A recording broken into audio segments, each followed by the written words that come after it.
Shalom. This is an update on what's happening in Israel and Gaza in the war. That today is Sunday, October 29th. It is 8:20 p.m. here in Israel, and let's get into things. And if at any point you have any questions, please leave them in the comments on the YouTube video, and that'll enable me to see them and address them hopefully in the next video. So first, the incursion into Gaza is going well. So Friday night, Israel finally launched its ground invasion into Gaza. It had been the nights before preparing the way, going in and pulling out. And now Israel is having a full incursion into Gaza. Pictures have come out of Israeli troops already on the beaches of Gaza, which is that's a really far incursion in. There are ground troops and tanks going in. Of course, they're supported by drones, helicopters, and fighter jets. So the reason why you have tanks and ground soldiers is because ground soldiers have to knock out the people with anti-tank missiles, the Hamas members, the Palestinian terrorists with anti-tank missiles. Those can't be taken out by tanks. Those are taken out by individuals, snipers, and sharpshooters that are part of special forces troops that go in before the tanks. The tanks then go in and are able to knock out high-level, bigger targets. Then they pull back out. Special forces go back in, clear the way. They also have Caterpillar trucks. Those are those big construction vehicles. Those come out and clear the way for tanks as well. They're supported by troops. As soon as troops identify a mass amount of terrorists in an area, then they call in an airstrike and knock it out. It's a very complicated procedure with a lot of moving parts.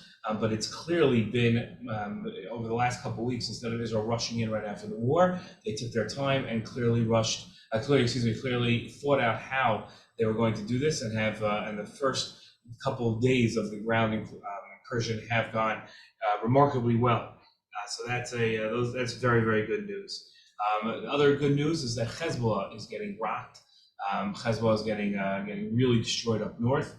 Every time, you're not hearing in the news as much, but one point that I want to make later is that you shouldn't judge things, events occurring by what you're seeing in the news. So just because Hezbollah is not in the news, or just because Hamas is more in the news, or one thing is being focused on, that doesn't mean that that's really the important things that are going on. It just means that that's what the media is focusing on, or it could be just what you happen to be seeing at that time. But there's a lot of fighting up north. Hezbollah hasn't fully declared itself part of the conflict and part of the war, hasn't fully entered in, but it's been firing rockets into Israel.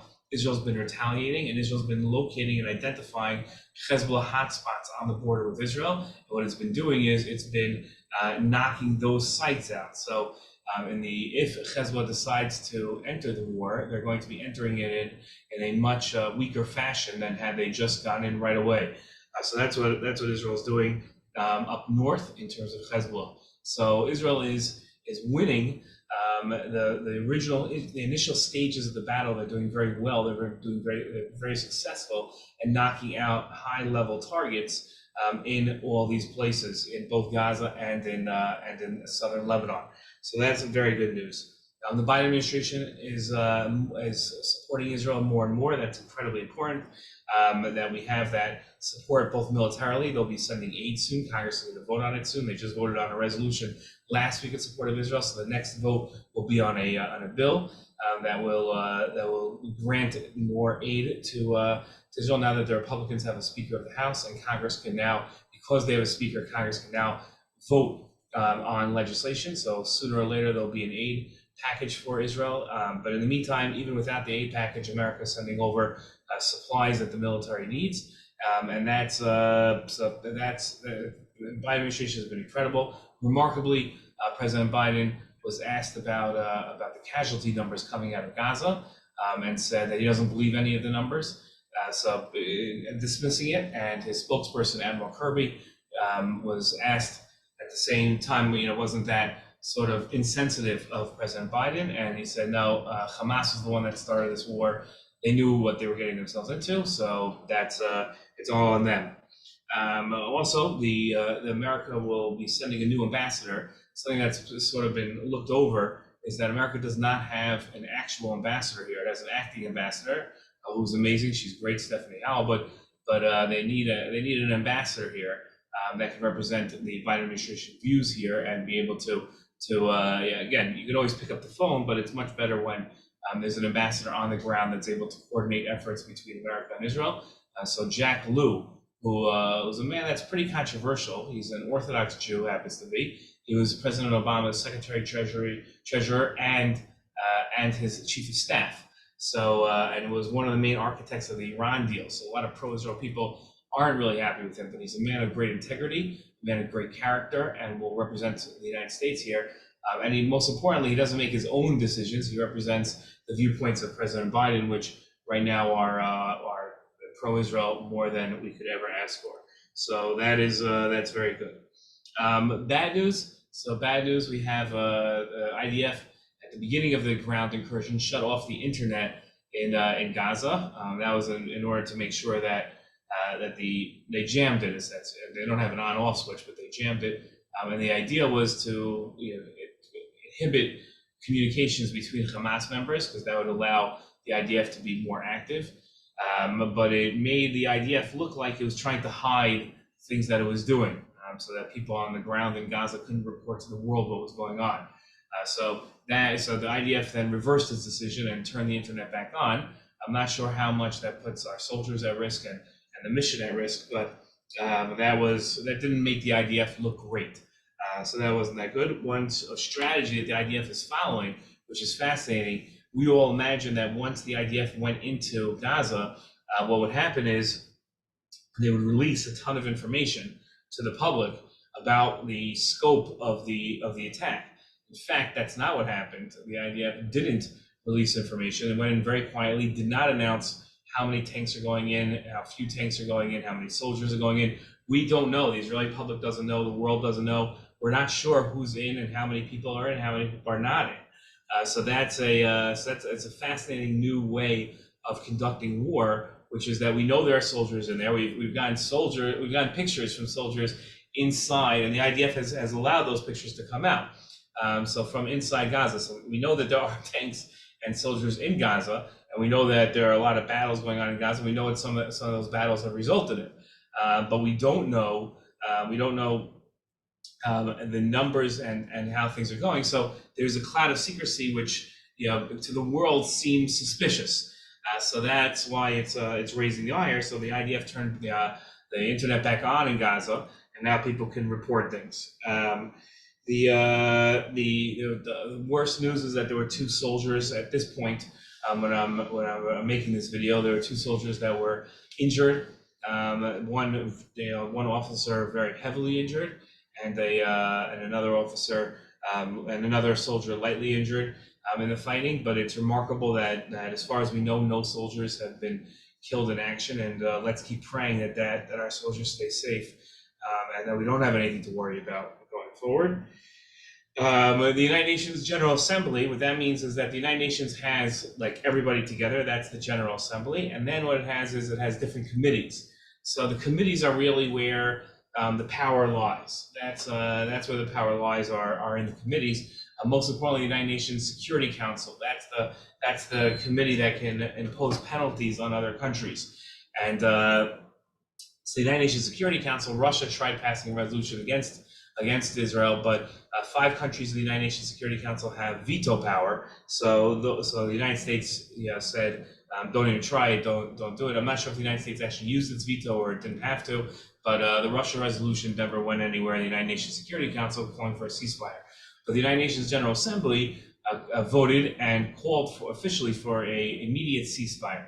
Now, the reason why a ceasefire is absurd is because there was no call for a ceasefire while Hamas was attacking us. So it'd be allowing Hamas to attack us, be victorious in that attack. That attack was for them a successful attack. Unfortunately for us, it was a tragedy.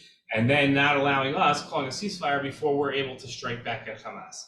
So now, this is coming from the world, seeing images and the usual PR, what we call Pallywood, out of Gaza, which is seeing a lot of kids injured and seeing a lot of kids dying and seeing these humongous numbers coming out of Gaza. But as President Biden said, and what the world is coming to understand, especially after the hospital bombing that wasn't the hospital bombing, that 500 people were killed when very few people were killed. That Israel didn't do when it was claimed that Israel did it is that Hamas lies. That the idea of the Hamas health ministry or the Gaza health ministry is a farce. There is no health ministry. It's just somebody making up numbers. Everybody saw this when the Hamas announced that Israel had bombed a hospital with what's called a J dam, which is a massive bomb. And a J dam creates a massive crater, would have taken out the entire hospital. The hospital is still standing, it's operating today. The parking lot was hit by a small piece of a rocket, not even a full rocket that was fired from Gaza. There's no way that 500 people died because there's no way 500 people fit into the space of where the rocket hit. So there was no way 500 people died. And they also announced that 500 people died within too short of a period of time to count 500 bodies, let alone find 500 bodies in rubble. So people understand now that Hamas's numbers are a joke, and the only people using those numbers are biased people that are biased against Israel, and therefore nobody's really taking them seriously except for, again, countries that are biased against Israel. Now, the United Nations was created to have peace between countries. They're not created to have justice. It's not a justice institution. It's an institution that's designed to have peace. So when an idea is thrown around that would have the end of fighting, so then that would be the start of peace, and that's something that the UN would vote for. So that's why the United Nations General Assembly voted for a ceasefire. Only 16 countries voted against the ceasefire out of 196 countries in the United Nations, and one of them was Czechoslovakia. And the foreign minister of Czechoslovakia said it's absurd that anybody would say that Israel has to have a ceasefire now. Hamas is not offering a ceasefire. So, but that would force Israel to have a ceasefire is an absurd idea because that doesn't allow countries to defend themselves then. Countries could be attacked, and then they know that the United Nations is going to call for a ceasefire right away. So that's an absurd thing. He said that Czechoslovakia should leave the United Nations because it's turned into an absurd organization that doesn't really focus on what it should be doing. Okay, so that leads us to the idea of what we see in the media, if we should trust it or not. So the media puts out headlines that are clickbait to get people to get upset and to get emotional about things, in order that they then click on more information from the same website. So they're using information that is not verified at all. So for instance, this past week, 4 Palestinians were supposedly killed. We don't even know if they were killed. And one Palestinian said that he saw that it was settlers that killed the Palestinians. And then people ran with that news based on one person's saying that it even happened. They didn't even have validation that the event happened. And then they went with the story that this person somehow identified the shooter as a settler. How you would know where the shooter lives based on witnessing them shooting, so it's absurd. So what you're going to see is a lot of headlines about how settler attacks are increasing. Now, when you see these headlines, either you have 2 options: either ignore them because they're most probably false. There's no reports of settler violence going on here, or read the articles and realize how shoddy the work that went into investigating whether these events actually happened. It's usually just the testimony of 1, maybe 2 Palestinians, and it's not even testimony. It's they're on the phone with a reporter saying, "Oh yeah, this is what we saw. It was settlers that did it." A settler is a type of person that lives in a certain location. How you would know where the person lives or who they are after witnessing them shoot somebody at night is crazy. So that the Hamas numbers that come out, 7,000 dead, 8,000 dead, it's like every time you turn on the headlines, the number goes up, but without any way of verifying that these are correct numbers. So all these numbers that you see that are based on Palestinian sources, we now know that they are untrue. And if the President of the United States can openly say that he's ignoring the numbers, so we should feel comfortable ignoring them as well. Okay. We found out that Hamas, the IDF, spent a lot of time last week proving that Hamas's headquarters are actually in the basement of a fairly large hospital in Gaza. So now that leaves Israel with a conundrum of what they should do. Should they bomb the hospital or leave the hospital functioning? It's not an easy decision. And then another two other pieces of news before we end. One is that the families of the hostages that are being held by Hamas heard the reports that Hamas had offered if there was a cessation of all attacks on Hamas, meaning that's the end of the war, and Hamas gets away with things, and Israel releases the close to 8,000 security prisoners that Israel has imprisoned because of their involvement in terrorism, and releases them freely, which would, I mean, you can just imagine if you release 8,000 terrorists, what happens. So then they will return the hostages. Israel's main goal is not the return of the hostages. Their main goal is winning the war and making sure that Hamas and Palestinians can't take hostages again. We also hope to have the return of the hostages. That's something that we're praying for and is a goal of the IDF, but not the number one goal. Families of the hostages met with Prime Minister Netanyahu and asked him to okay the deal. That's never going to happen. Prime Minister Netanyahu knows that the Israeli public is not behind a deal for the hostages, especially one that will require releasing hostages. Prime Minister Netanyahu was the one that made the deal that returned Israeli soldier Gilad Shalit, who was held for 5 years, in return for over 1,000 Palestinian terrorists. Many of those Palestinian terrorists went back to terrorism afterwards and killed Jews. So I don't think that Prime Minister Netanyahu or the Israeli people have the tolerance as much as they want the hostages back, not at the expense of future lives, which is exactly what would happen. Prime Minister Netanyahu had a very powerful speech on Saturday night announcing the start of the ground incursion into Gaza, and announced that he's considering this Israel's second independence war, meaning that the stakes are that high, and that he will not allow Israel to lose this war. Israel is going to carry out this war for as long as it takes, and the estimates that are coming out from Israeli leaders are anywhere from 1 to 2 months. They have told the reservists don't expect to come home before January. So that's the type of and the length of operation that we're looking at here. The only thing that takes that long is really weeding out every single terrorist inside of Gaza.